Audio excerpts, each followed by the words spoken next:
जय हिंद दोस्तों, फिर से स्वागत करता हूं आपके अपने YouTube चैनल पर। आज हम नेक्स्ट टॉपिक स्टार्ट कर रहे हैं, वर्क, एनर्जी एंड पावर। आइए स्टार्ट करते हैं। वर्क होता क्या है? Work is said to be done if energy is transferred and you are able to utilise that energy in the form of motion. तो आप क्या कहोगे? वर्क हुआ है। वर्क हुआ है तब जब आपकी एनर्जी का क्या हो? ट्रांसफर हो, और आपने उस एनर्जी को मोशन के फॉर्म में अगर यूटिलाइज कर लिया तो मैं क्या कह सकता हूं? वर्क हुआ है। ठीक है, तो अगर मैं बात करता हूं, मैंने कहा कि अगर मैं इस बोर्ड पर फोर्स लगा रहा हूं तो आप मसल्स के थ्रू कौन सी एनर्जी होती है? मसल्स में केमिकल एनर्जी। आप केमिकल एनर्जी से आप क्या कर रहे हो? इस पर फोर्स लगा रहे हो। आपने केमिकल एनर्जी ट्रांसमिट करी किसमें? मैकेनिकल एनर्जी में। पर ये मैकेनिकल एनर्जी जो है वो आपके इस बोर्ड को क्या मोशन में ला पाई?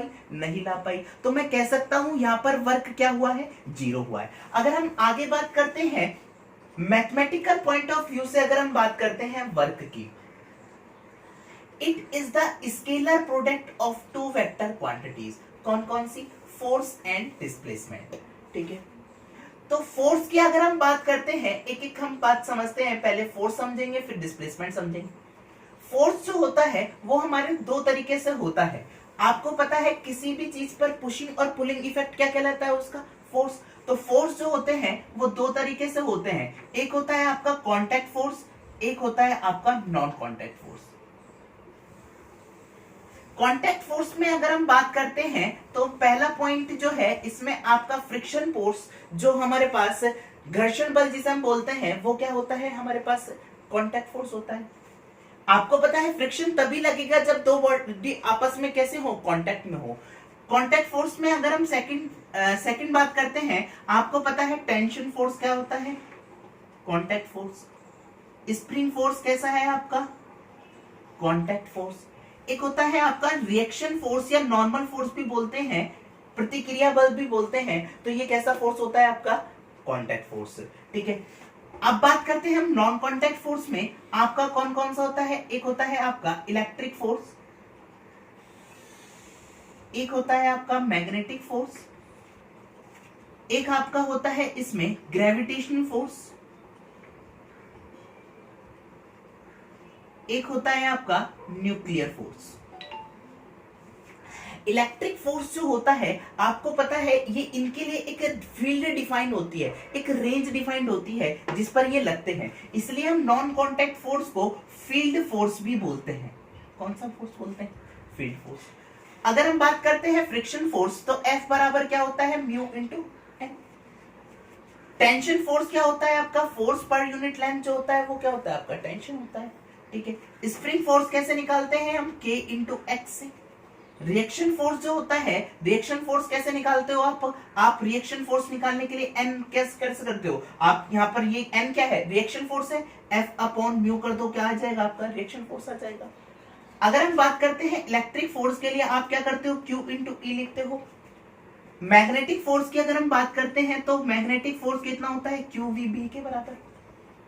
ग्रेविटेशनल फोर्स क्या होता है? एफ बराबर G m1 m2 upon R square. Nuclear force जो होता है, ये न्यूक्लियर फोर्स जो होता है वो आपके कहां लगता है? नाभिक पर। इसके लिए कोई डेफिनेट फॉर्मूला नहीं है। इसमें हम क्या करते हैं? पहले एनर्जी निकालते हैं, बाइंडिंग एनर्जी, और उसके बाद हम क्या कर देते हैं? मास से डिवाइड कर देते हैं। मास से क्या कर देते हैं? हम डिवाइड कर देते हैं। तो हमारे पास क्या निकल के आता है? न्यूक्लियर फोर्स निकल के आता है। आगे बात करते हैं हम डिस्प्लेसमेंट की, विस्थापन की। डिस्प्लेसमेंट होता क्या है? आइए समझते हैं। जैसे मैंने एक लाइन ड्रॉ करी और इस पर मैंने नंबर लिखे 1 2 3 4 एंड 5। सिमिलरली मैं यहां पर निगेटिव में नंबर लिख रहा हूं। डिस्प्लेसमेंट, सपोज दैट एक पर्सन था, उसने अपनी यहां से पोजीशन, यहां से चलना स्टार्ट करा। ठीक है, जब वो यहां पर गया, 4 पर गया, फिर उसके बाद क्या हो गया? यहां पर आ गया।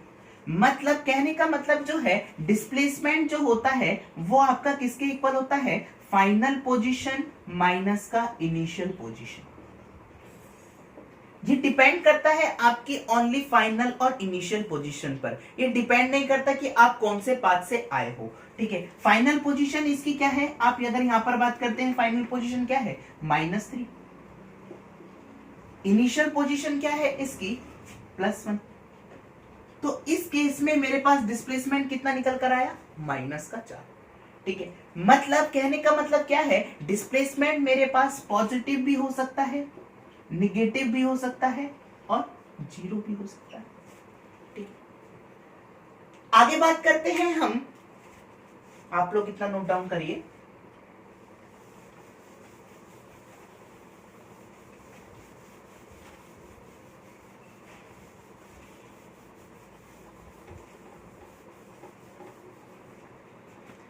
जैसे हमने यहां पर लिखा था, मैथमेटिकल फॉर्मूला लिखा था W = F.S।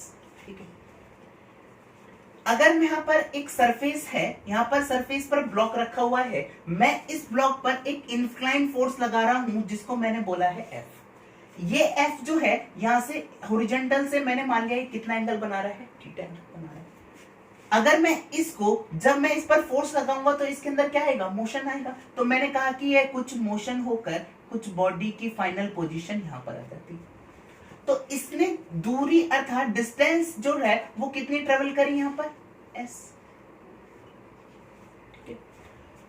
अगर मैं फोर्स को यहां पर कंपोनेंट में डिवाइड करता हूं तो ये वाला कौन सा हो गया आपका F cos थीटा, और ये वाला कौन सा हो गया आपका F sin थीटा। ठीक है, तो यहां से आपको पता है W बराबर, यहां पर आप क्या लिख सकते हो, F × S cos थीटा। ठीक है, आप इसको कैसे दो फॉर्म में लिख सकते हो, W बराबर, आप ऐसे भी लिख सकते हो W बराबर, एक बार cos थीटा आप S के साथ ले लीजिए, एक बार cos थीटा आप क्या करो, फोर्स के कंपोनेंट के साथ ले लो। ठीक है, मतलब जो फोर्स का कंपोनेंट डिस्प्लेसमेंट की डायरेक्शन में है उसी की वजह से क्या हो रहा है, इसमें मोशन आ रहा है, बॉडी क्या हो रही है, डिस्प्लेस हो रही है। ठीक है, अगर हम बात करते हैं, मैंने कहा कि जब थीटा बराबर आपका हो 0 डिग्री, जब थीटा बराबर 0 डिग्री होगा तो आप थीटा बराबर 0 डिग्री इसमें रखिए, तो W बराबर आपका कितना आ जाएगा, Fs।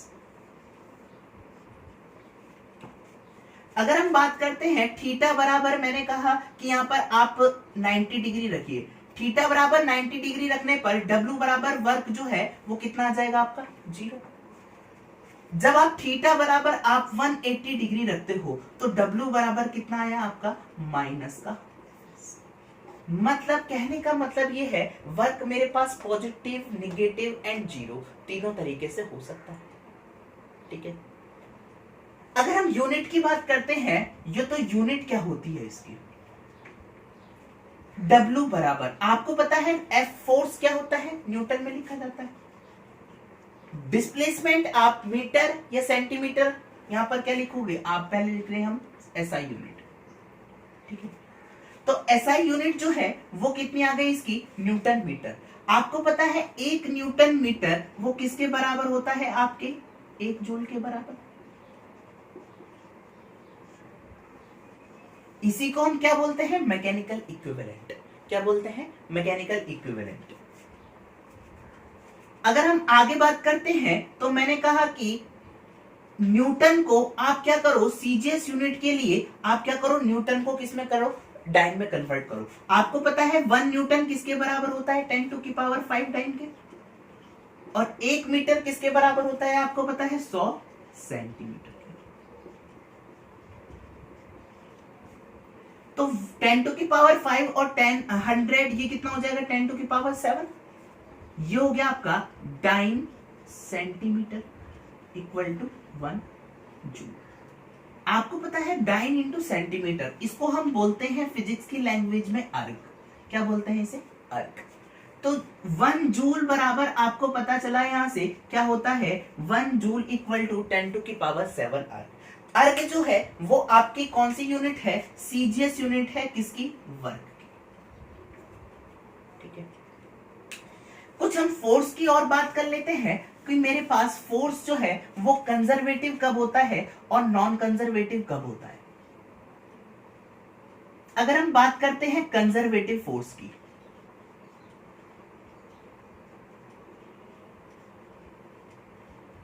जिसको हम बोलते हैं संरक्षी बल।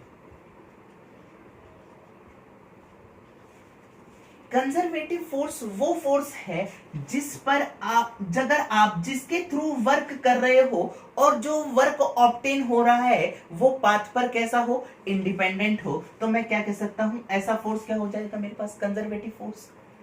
तो work done by this force independent on path. मतलब अगर मैं यहां से किसी एक बॉडी को ए पॉइंट से बी पॉइंट पर ले जा रहा हूं, दो रास्ते हैं, एक ऐसे ले गया मैं, एक ऐसे ले गया, अगर दोनों कंडीशन में आपको वर्क सेम मिला है तो मैं क्या कहूंगा, ये कौन सा है, कौन सा फोर्स, किसके फोर्स के थ्रू ले गए हो आप, कंजर्वेटिव फोर्स के थ्रू। ठीक है, तो इसमें जो होता है वर्क जो होता है वो डिपेंड करता है only initial and final position.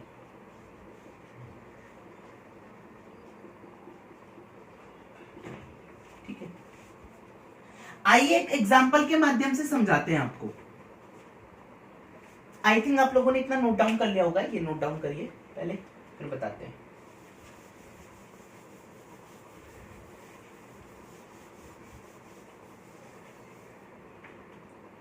जैसे मैंने ये इंक्लाइंड सरफेस लिया है, इस पर एक बॉडी रखी हुई है जिसका वेट जो है वो डाउनवर्ड है, कितना लग रहा है, mg। इसने एंगल बना रखा है यहां से थीटा। ठीक है, जब हम इसको इंक्लाइन करते हैं तो इसके दो कंपोनेंट होते हैं, कौन कौन से, एक होता है आपका mg cos थीटा, क्योंकि आपको पता है ये वाला क्या होता है आपका, ये थीटा, तो ये वाला क्या आता है आपका थीटा, ये mg cos थीटा, और ये वाला क्या आ जाएगा आपका mg sin थीटा। आप क्या कर रहे हो, इस ब्लॉक को दो रास्ते से ले जा रहे हो, एक रास्ता ये है a से b, और एक रास्ता है आपका a से पहले आप c ले जा रहे हो, फिर आप ले जा रहे हो b से c से b। तो अगर हम वर्क देखते हैं, work from a to b, तो आपको पता है अगर ये इसकी मैंने हाइट मान ली है स्मॉल h, तो ये वाली हाइट कितनी आ जाएगी आपकी, साइन थीटा लगाओ, साइन थीटा बराबर क्या हो जाएगा, perpendicular upon hypotenuse, x distance मान लो।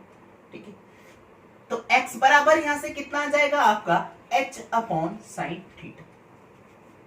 वर्क जो है आप देख रहे हो, फोर्स जो है वो इस डायरेक्शन में है और डिस्प्लेसमेंट उस डायरेक्शन में है, तो मेरे पास वर्क कैसा आएगा, नेगेटिव। ठीक है, तो वर्क जो है, फोर्स कितना है आपका mg sin थीटा, डिस्प्लेसमेंट कितना हुआ है आपका h upon sine theta, sine theta से साइन थीटा कैंसिल हो गया, तो यहां से कितना आया आपका mg h। वर्क a से b जब हमने निकाला तो वो कितना आया, माइनस का mg h। इसी प्रकार मैं वर्क निकाल रहा हूं, वर्क a से b में निकाल रहा हूं, कौन से रास्ते से, पहले जाओगे आप a से c, फिर जाओगे आप c से b। ठीक है, आप देख रहे हो ये वाला जो फोर्स है, ये वाला फोर्स क्या है, परपेंडिकुलर है इस वाले सरफेस के। जब आप इस फोर्स, ये वाला फोर्स डाउनवर्ड डायरेक्शन में है और डिस्प्लेसमेंट इस डायरेक्शन में है, तो थीटा बराबर यहां से कितना हो गया, यहां पर थीटा बराबर कितना हो गया, 90 डिग्री। तो यहां पर वर्क जो है वो कितना हो जाएगा, एफ एस कॉस थीटा या mg cos theta. mg cos theta लगाओगे तो फोर्स इनटू डिस्प्लेसमेंट, फोर्स कितना लगा रहे हो आप mg, डिस्प्लेसमेंट कितना हो रहा है आपका h अपॉन cos थीटा। जब आप इसकी वैल्यू निकालोगे कितना आएगा, h अपॉन cos थीटा। यहां पर आपको पता है mg h cos theta, theta बराबर यहां पर 0 डिग्री रखोगे तो यहां पर ये कितना आ जाएगा आपका पूरा वर्क a से c कितना आ जाएगा 0, 90 डिग्री रखोगे तो अगर हम बात करते हैं सी से बी कितना वर्क हुआ है, सी से बी की अगर मैं बात करता हूं तो फोर्स देखो इस डायरेक्शन में है, डिस्प्लेसमेंट इतना हुआ है, फोर्स के अपोजिट डायरेक्शन में डिस्प्लेसमेंट है, तो ये कितना हो जाएगा माइनस का mgh। तो मैं यहां से लिख सकता हूं माइनस का mgh। आपको पता है, आपने देखा कि दो रास्ते से आप गए तो वर्क क्या आ रहा है आपका सेम आ रहा है, मतलब एस कंजर्वेटिव फोर्स वो फोर्स है जिसमें हमारे पास वर्क इंडिपेंडेंट होता है किस पर, पाथ पर। अगर हम एग्जाम्पल की बात करते हैं तो एग्जाम्पल में आपका ग्रेविटेशनल फोर्स जो होता है वो कैसा फोर्स है आपका, कंजर्वेटिव फोर्स। स्प्रिंग फोर्स जो है वो कैसा फोर्स है आपका, कंजर्वेटिव फोर्स। सेकंड पॉइंट अगर मैं बात करता हूं नॉन कंजर्वेटिव फोर्स की, नॉन कंजर्वेटिव का मतलब होता है असंरक्षी बल, जिसमें वर्क जो है वो डिपेंड करे आपके पाथ पर, वो क्या होता है हमारे पास, नॉन कंजर्वेटिव फोर्स। एग्जांपल में सबसे बेस्ट एग्जांपल क्या है आपका, फ्रिक्शन फोर्स। ठीक है, तो आगे स्टार्ट करते हैं हम। वर्क जो है वो डिफरेंट जो फॉर्मूले होते हैं हम उसके कैसे कैसे निकालते हैं वर्क को।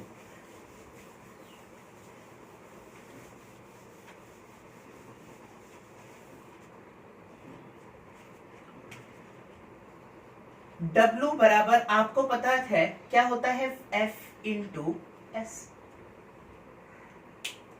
यहां पर डॉट हटाओगे तो W बराबर क्या लिखोगे, एफ एस कॉस थीटा। अगर हम यही बात करते हैं लिक्विड या गैसेस के केस में, अगर मैं बात करता हूं वर्क कितना हुआ, पिस्टन सिलेंडर अरेंजमेंट है, मैं इस पिस्टन को ऊपर की तरफ कंप्रेस करूंगा तो मेरे पास वर्क कितना आएगा आपको पता है, कैसे लिखते हो, P dV। अगर ये क्या है, क्लोज सिस्टम है। यही अगर ओपन सिस्टम होता तो हम कैसे लिखते हैं, यहां पर माइनस के V dP इंटीग्रेशन के साथ। ठीक है, आपको पता है वर्क जो है वो आप कैसे निकाल सकते हो,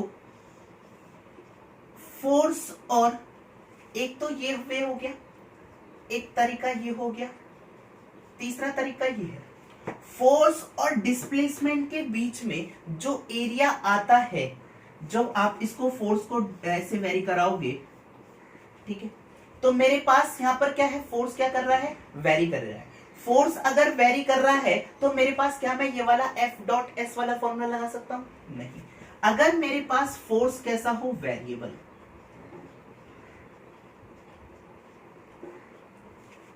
तो एरिया अंडर दी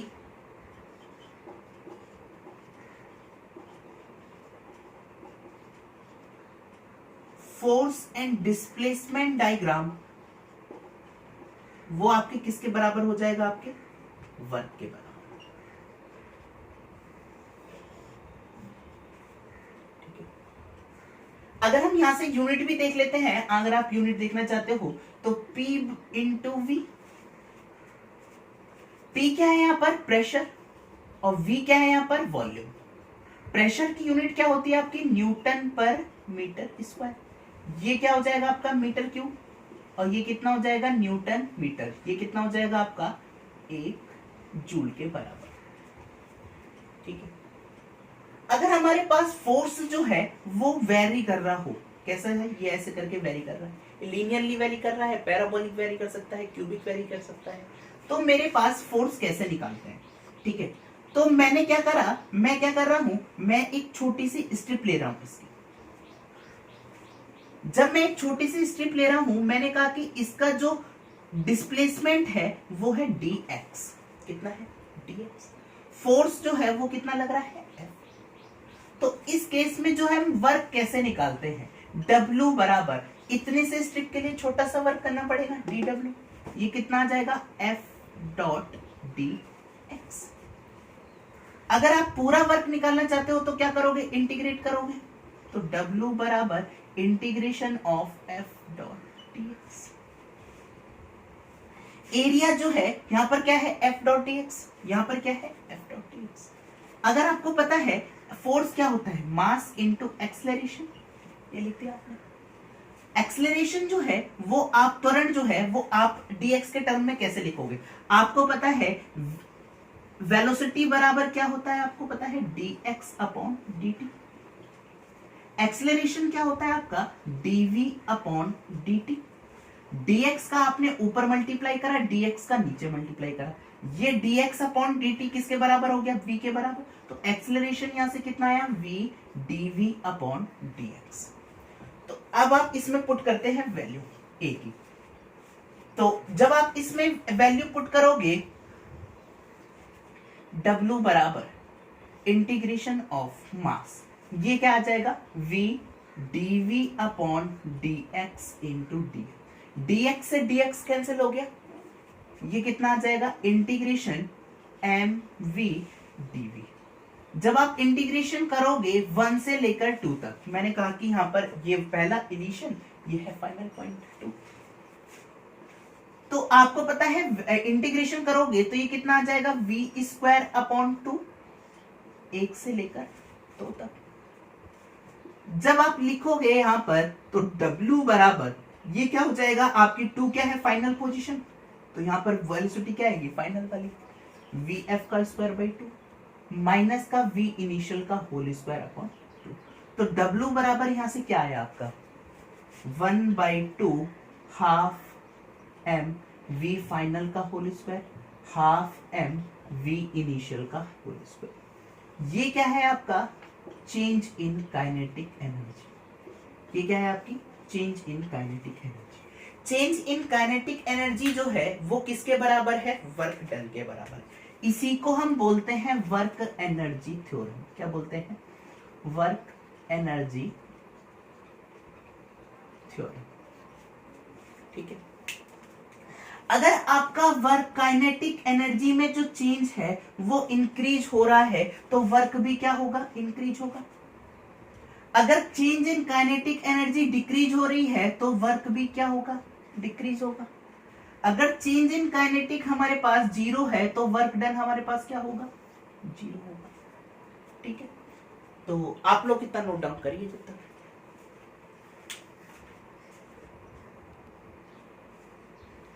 आगे स्टार्ट करते हैं। हमारे पास वर्क जो है वो एप्लीकेशन दिखा रहा हूँ, किस केसेस में हमारे पास पॉजिटिव रहता है, किस केसेस में हमारे पास नेगेटिव रहता है, और कौन ऐसे केसेस हैं जो ये जो एप्लीकेशन है वो आपके बार बार एग्जाम में पूछे गए हैं, इसलिए हमने यहाँ पर लिखे हैं। पहला है कि वर्क हमारे पास पॉजिटिव किस कंडीशन में रहेगा। अगर आप किक कर रहे हो एक फुटबॉल को जब मैं किक करूंगा तो क्या होगा, जिस डायरेक्शन में आपने फोर्स लगाया उसी डायरेक्शन में फुटबॉल का मोशन हुआ, तो वो क्या है मेरे पास वर्क क्या है पॉजिटिव। जब आप थ्रोइंग अ स्टोन, अगर आप स्टोन को थ्रो करोगे तो क्या होगा आपका पॉजिटिव वर्क होगा। Pushing and pulling the table, जब आप पुल करोगे या पुश करोगे तो क्या होगा, उस कंडीशन में मेरे पास वर्क क्या रहेगा पॉजिटिव। अगर हम वर्क निगेटिव की बात करते हैं तो when you jump then work done by gravity is negative. मतलब कहने का मतलब ये है कि जब वर्क आप उछलोगे तो क्या होगी ग्रेविटी के अपोज। तो वर्क आप क्या कर रहे हो, जब आप ग्रेविटी के अपोज होगे तो ग्रेविटेशनल फोर्स कहां लगेगा नीचे की तरफ, जो किसके बराबर होगा mg के बराबर। पृथ्वी जिस फोर्स से आपको खींचेगी वो क्या होगा आपके वेट के बराबर होगा। तो फोर्स कहां लग रहा है नीचे की डायरेक्शन में, और आपने जंप कहां करा ऊपर की डायरेक्शन में, डिस्प्लेसमेंट कहां हुआ ऊपर की डायरेक्शन में, तो इसलिए मेरे पास वर्क क्या है यहाँ पर negative. When you press a spring, spring को जब आप प्रेस करोगे तो क्या होगा, फोर्स आपने इस डायरेक्शन में लगाया, फोर्स आप इस डायरेक्शन में लगा रहे हो और ये एक्सपेंड कहां कर रही है अपोजिट डायरेक्शन में, जिसे हम कौन सा बोलते हैं रिस्टोरिंग फोर्स।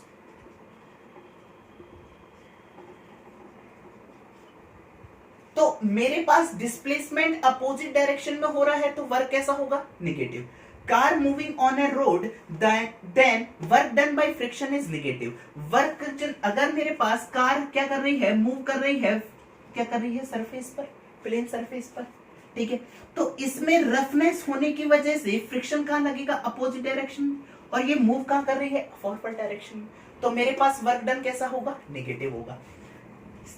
इसमें बात करते हैं work done when you hold object and walk. जब आप मैंने किसी ऑब्जेक्ट को होल्ड करा और मैं क्या कर रहा हूं, वॉक कर रहा हूं। आपको पता है ये जो इसका वेट का लग रहा है डाउनवर्ड डायरेक्शन में।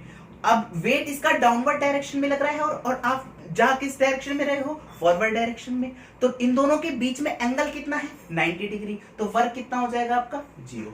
When you sit on a chair, जब आप चेयर पर शिफ्ट करोगे या आप बैठे रहोगे तो आप उस कंडीशन में हमारे पास वर्क क्या होगा, 0 होगा। अगर हम आगे बात करते हैं, ये कह रहा है object move in a circular path when work done bye centripetal force is 0। जब एक ऑब्जेक्ट क्या कर रहा है, एक सर्कुलर पाथ पर मूव करेगा तो इस कंडीशन में सेंट्रीपिटल फोर्स कहां लगता है, केंद्र की तरफ, सेंटर। इसका मोशन क्या हो रहा है, इस डायरेक्शन में। इन दोनों के बीच में एंगल कितना है, 90 डिग्री। तो वर्क क्या है इस कंडीशन में, 0 है। ठीक है, आगे स्टार्ट करते हैं। मैं कहता हूं कि आपको पता है मैंने अभी क्या लिखा था, वर्क बराबर फोर्स इनटू डिस्प्लेसमेंट। क्या ये जरूरी है कि डिस्प्लेसमेंट आपका 0 हो? डिस्प्लेसमेंट आपका 0 हो तो वर्क भी 0 होगा। W बराबर आपने क्या लिखा था, फोर्स इनटू डिस्प्लेसमेंट, ये तो लिखा था। तो डिस्प्लेसमेंट जो है, जैसे सपोज दैट मैं क्या कर रहा हूं, एक ऑब्जेक्ट को A पॉइंट से B पॉइंट ले जा रहा हूं, और फ्रिक्शन जब आप इस डायरेक्शन में जाओगे तो फ्रिक्शन क्या होगा, इस डायरेक्शन में लगेगा, जो किसके बराबर होगा, F बराबर म्यू इंटू एन। या फ्रिक्शन आप कैसे लिख देते हो, F बराबर म्यू इंटू एन। ठीक है, एन क्या है यहां पर, नॉर्मल रिएक्शन फोर्स। ठीक है, अब ये जो फोर्स है, फ्रिक्शन फोर्स, आप देख रहे हो सेकंड पॉइंट पे आप क्या कर रहे हो, अब जब आप बी पॉइंट से ए पॉइंट पर आ जाओगे तो आपका डिस्प्लेसमेंट क्या हो जाएगा, 0 हो जाएगा। जब आपकी इनिशियल और फाइनल पोजीशन सेम हो जाएगी तो डिस्प्लेसमेंट कितना हो जाएगा, 0। पर इस कंडीशन में आपका फोर्स कहां लग रहा है, इस डायरेक्शन, जो किसके फ्रिक्शन क्या करेगा, मोशन का क्या करेगा, अपोजिट करेगा। तो आप देख रहे हो यहां पर इस कंडीशन में फोर्स कितना लगा मेरे पास, म्यू इंटू एन। यहां पर भी फोर्स कितना है, म्यू इंटू एन।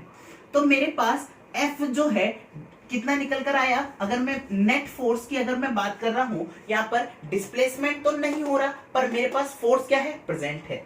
तो फोर्स प्रेजेंट है यहां पर कितना है आपका, म्यू इंटू एन। इस डायरेक्शन वाला म्यू इंटू एन, तो ये कितना आ गया आपका, 2 म्यू इंटू एन। तो इस फोर्स की वजह से आपने कुछ ना कुछ क्या करा होगा, वर्क करा होगा। और जो ये वर्क है फ्रिक्शन का, वो किस फॉर्म में जाता है, हीट एनर्जी के फॉर्म में।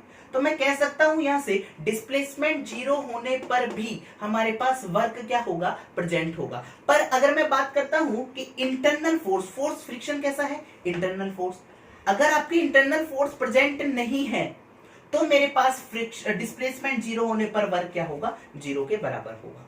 ठीक है, आइए स्टार्ट करते हैं। नेक्स्ट पार्ट जो है वो हम स्टार्ट कर रहे हैं एनर्जी।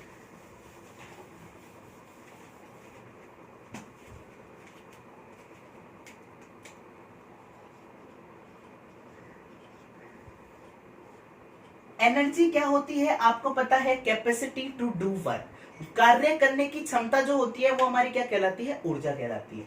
आपकी जो एनर्जी होती है वो आपकी बहुत सारी होती है। जैसे हम बात करते हैं कौन कौन सी, मैकेनिकल एनर्जी,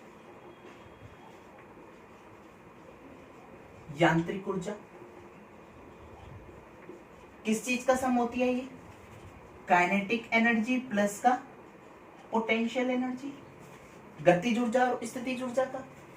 सेकंड अगर मैं बात करता हूं, आपको पता है हीट एनर्जी या थर्मल एनर्जी, और क्या होती है, साउंड एनर्जी। मैं बोल रहा हूं तो कौन सी एनर्जी क्रिएट कर रहा हूं, साउंड एनर्जी। और अगर हम बात करते हैं तो लाइट क्या है, लाइट एनर्जी।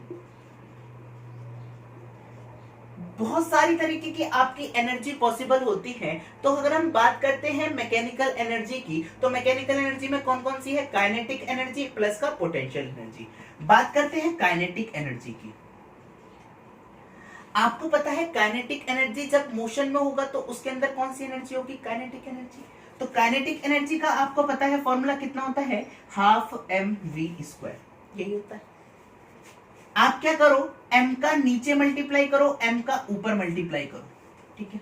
नेक्स्ट टाइम में करेंगे काइनेटिक एनर्जी हाफ m। जब आप m का ऊपर मल्टीप्लाई करोगे, m का नीचे मल्टीप्लाई करोगे तो कितना हो जाएगा, m square v square upon small m। आपको पता है मोमेंटम जो होता है, लीनियर मोमेंटम जो होता है वो किसके बराबर होता है, मास इनटू वेग के। तो यहां से काइनेटिक एनर्जी बराबर ये कितने हो जाएगी आपकी, p स्क्वायर बाई 2m। या आप इसको कैसे लिख सकते हो, p बराबर अंडर रूट 2m के। मतलब कहने का मतलब ये है, अगर आप मास जो है अगर आपका कम होगा तो काइनेटिक एनर्जी क्या होगी, ज्यादा होगी। अगर आप मोमेंटम क्या रख रहे हो उस टाइम, कांस्टेंट रख रहे हो, मोमेंटम क्या रख रहे हो, कांस्टेंट रख रहे हो। जब आपका मोमेंटम जो है वो किस रेट में बढ़ेगा, अगर आप काइनेटिक एनर्जी 2 टाइम्स कर दो तो मोमेंटम कितना टाइम्स बढ़ जाएगा आपका, पता है कितना, √2 टाइम्स बढ़ जाएगा, ठीक है। तो इस पर बहुत सारे क्वेश्चंस पूछे जाते हैं, काइनेटिक एनर्जी बराबर, काइनेटिक एनर्जी और मोमेंटम में हमारे पास क्या रिलेशन है, एक तो ये हो गया। एक बात करता हूं कि ये कहता है क्वेश्चन, ये मोस्टली पूछा जाता है कि मोमेंटम जो है वो आपका 10% इंक्रीज कर दे रहे हैं, किसी बॉडी का मोमेंटम हम 10% इंक्रीज कर दे रहे हैं तो उसकी काइनेटिक एनर्जी कितनी इंक्रीज हो जाएगी, ये पूछा है, ठीक है। इस प्रकार के क्वेश्चन को आपको क्या करना है, ऐसे अटेम्प्ट करना है। मैं एक फॉर्मूला लिख रहा हूं यहां पर, x प्लस का y xy अपॉन 100। यहां पर p जो है वो कितनी बार है, 2 बार। जब आप एरिया निकालते थे आपको पता है लेंथ इनटू ब्रेथ, इसमें 10% इंक्रीज करा, इसमें भी 10% इंक्रीज करा, तो एरिया में कितना इंक्रीमेंट हुआ हमें ये बताना है। ऐसे ही हम क्या कर रहे हैं, इसके लिए भी लागू कर रहे हैं। तो x कितना है यहाँ पर हमारे पास, इसको p इंटू पी लिख सकते हो आप।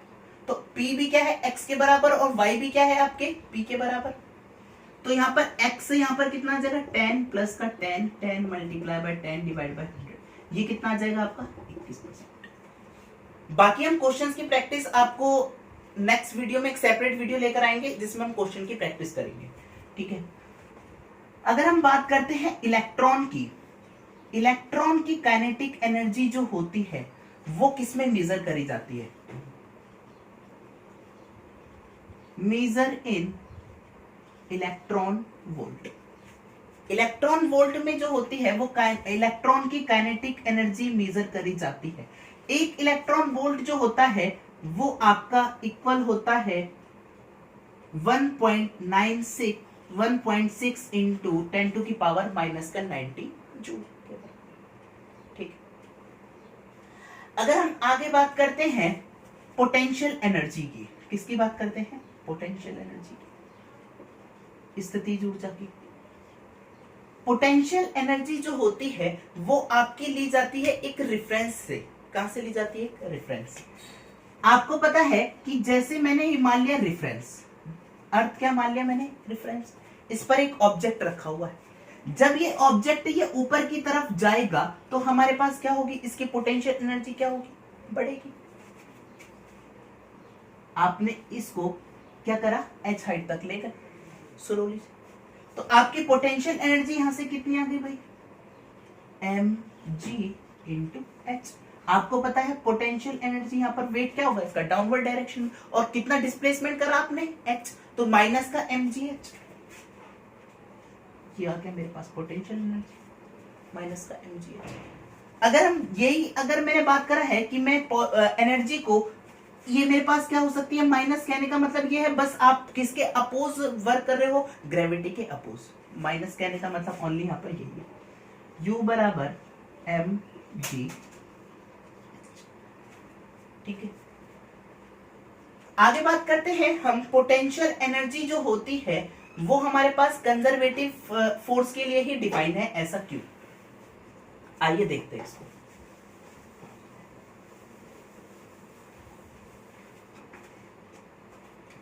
आपको पता है जैसे मैं यहां पर, मैंने ब्लॉक, इंक्लाइन ब्लॉक बनाया था यहां पर, ठीक है। इस पर एक कौन सा फोर्स वर्क कर रहा है, ग्रेविटेशनल फोर्स, किस डायरेक्शन में, डाउनवर्ड डायरेक्शन में। आपकी पोटेंशियल एनर्जी आपकी डिपेंड कर रही है इनिशियल और फाइनल पोजीशन पर, ठीक है।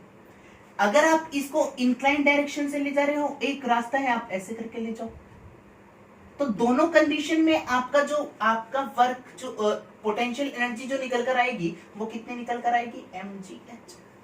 हमने निकाल के दिखाया था वर्क, वो क्या होता है, पोटेंशियल एनर्जी के फॉर्म में स्टोर हो जाता है, ठीक है। तो मैं कह सकता हूं कि हमारे पास पोटेंशियल एनर्जी जो है वो आपकी डिपेंड कर रही है किस पर, इनिशियल और फाइनल पोजीशन पर। इसीलिए मैं क्या कह रहा हूं यहां पर, potential energy define only for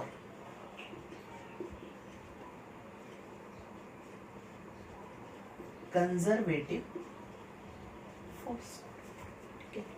अगर हम स्प्रिंग के केस में बात करते हैं, स्प्रिंग में जो हमारे पास पोटेंशियल एनर्जी होती है जिसे हम बोलते हैं इलास्टिक पोटेंशियल एनर्जी, प्रत्यास्थ स्थितिज ऊर्जा, वो क्या होती है हमारे पास, U बराबर हाफ के एक्स स्क्वायर। के क्या है यहां पर आपका, स्प्रिंग कांस्टेंट, और x क्या है यहां पर आपका, डिस्प्लेसमेंट या आपका डिफॉर्मेशन जितना हुआ है, ठीक है। पोटेंशियल एनर्जी जो है वो आपकी हमेशा कैसी रहने वाली है, पॉजिटिव। देखो स्प्रिंग के केस में हमारे पास पोटेंशियल एनर्जी हमेशा कैसी रहेगी, हमेशा पॉजिटिव, क्योंकि यहाँ पर डिस्प्लेसमेंट क्या है, x का स्क्वायर है, ठीक है। अगर मैं बात करता हूं इसका x के रेस्पेक्ट में मैंने डिफरेंशिएट करा, del u by del x, तो ये कितना आ जाएगा 1/2 k इंटू एक्स स्क्वायर का क्या हो जाएगा 2x, 2 से 2 कट गया, तो del u by del x कितना आ गया हमारे पास, k इंटू एक्स के बराबर। अब इस पोटेंशियल एनर्जी का हम एक बार और डिफरेंशिएट कर रहे हैं x के रेस्पेक्ट में, तो कितना हो जाएगा del two u upon del x two, और ये किसके बराबर आ जाएगा, x का 1, स्प्रिंग कांस्टेंट के बराबर आ जाएगा, ठीक है। आप लोग इतना नोट डाउन करिए जब तक।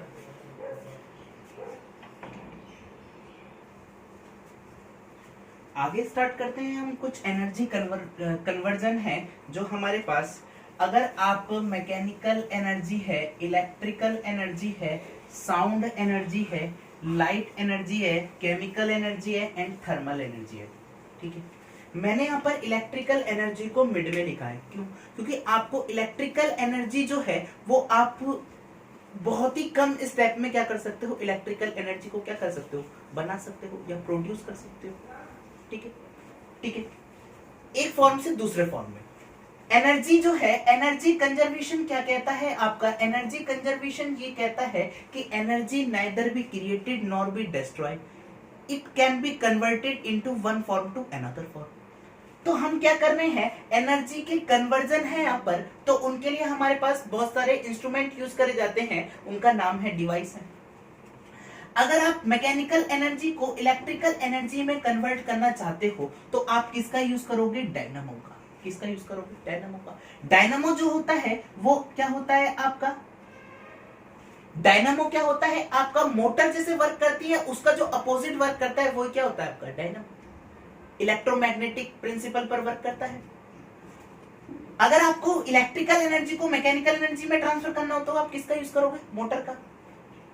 इलेक्ट्रिकल एनर्जी को आपको थर्मल एनर्जी में कन्वर्ट करना हो तो आप किसका यूज करते हो, हीटर का। हीटर क्या करता है आपका, हीट प्रोड्यूस करता है। थर्मोकपल क्या करता है, इसके अपोजिट वर्क करता है, थर्मल एनर्जी को किस में कन्वर्ट करता है, इलेक्ट्रिकल एनर्जी में।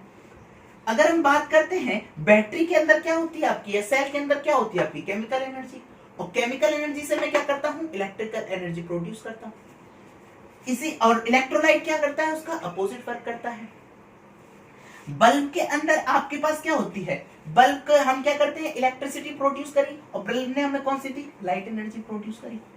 सोलर सेल क्या होता है आपका, लाइट एनर्जी आई और आपने उसको कन्वर्ट कर दिया किसमें, इलेक्ट्रिसिटी के फॉर्म में, इलेक्ट्रिकल एनर्जी के फॉर्म में। आप जो है स्पीकर जो होते हैं हमारे पास, आप स्पीकर ऑन करते हो तो इलेक्ट्रिसिटी प्रोड्यूस करते हो उसके अंदर, और वो इलेक्ट्रिसिटी स्पीकर जब ऑन करते हैं तो उससे हमारे क्या निकलती है, ध्वनि निकलती है, यानी कि कौन सी फॉर्म निकलती है हमारे पास, साउंड एनर्जी, ठीक है। तो आगे हम बात करते हैं, आप लोगों ने इतना नोट डाउन कर लिया होगा, आगे बात करते हैं।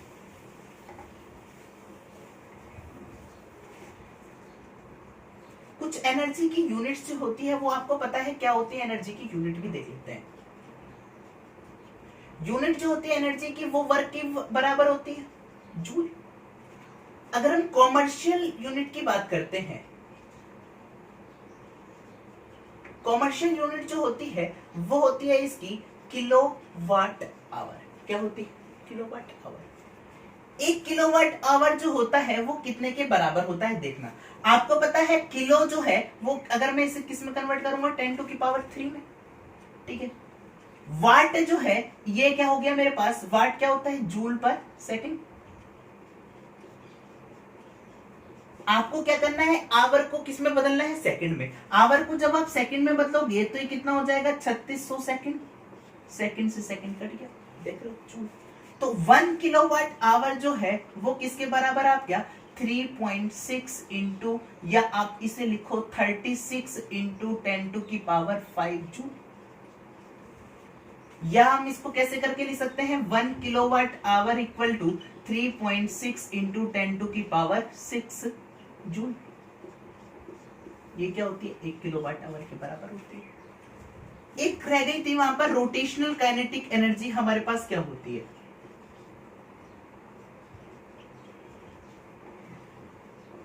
रोटेशनल काइनेटिक एनर्जी जो होती है वो हम निकालते हैं, इसका फॉर्मूला होता है ½I⍵²। आई क्या है यहाँ पर, आई है मोमेंट ऑफ इनर्शिया। आई क्या है, मोमेंट ऑफ इनर्शिया, जो किसके बराबर होता है, m इंटू r²। मास, और किस एक्सिस से ये मास क्या कर रहा है, कितनी दूरी पर इससे क्या कर रहा है, परपेंडिकुलर डिस्टेंस से कितनी क्या कर रहा है, रोटेट कर रहा है। ओमेगा क्या है, इसकी एंगुलर वेलोसिटी।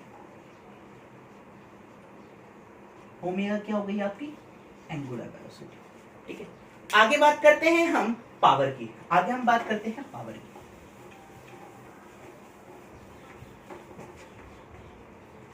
पावर बराबर आपको पता है क्या होता है, work done per unit time क्या होता है आपका, पावर के बराबर होता है। मतलब आप वर्क को कितनी तेजी से कर पा रहे हो ये चीज आपको कौन बताता है, पावर। आपको पता है वर्क जो होता है, वर्क क्या लिखा था हमने, F इंटू एस, टाइम हो गया T, ये हो गया आपका P। तो यहां से P बराबर मैं लिख सकता हूं, F बराबर क्या होता है, M into A D S, ये क्या हो जाएगा, S/T। आपको पता है P बराबर स्पीड अपॉन, ये हो गया S/T, डिस्टेंस अपॉन टाइम, ये किसका हो गया आपकी वेलोसिटी के बराबर। यहां से हमारे पास एक फॉर्मूला ये निकल कर आया। या मैं यहां पर FMA को यहां पर ब्रेक ना करके यहां पर लिख रहा हूं P बराबर F इंटू V। ये होती है आपकी ट्रांसलेशनल पावर, क्या बोलते हैं इसे, ट्रांसलेशनल पावर, ठीक। वही अगर हम किसी वस्तु को रोटेट करते हैं तो उस टाइम जो हमारे पास पावर निकल कर आती है वो क्या होता है, फोर्स को हम रोटेशन में किससे चेंज करते हैं, टॉर्क से, और वेलोसिटी को किससे चेंज करते हैं, ओमेगा से, टॉर्क इंटू ओमेगा। ये क्या होती है मेरे पास, रोटेशनल पावर।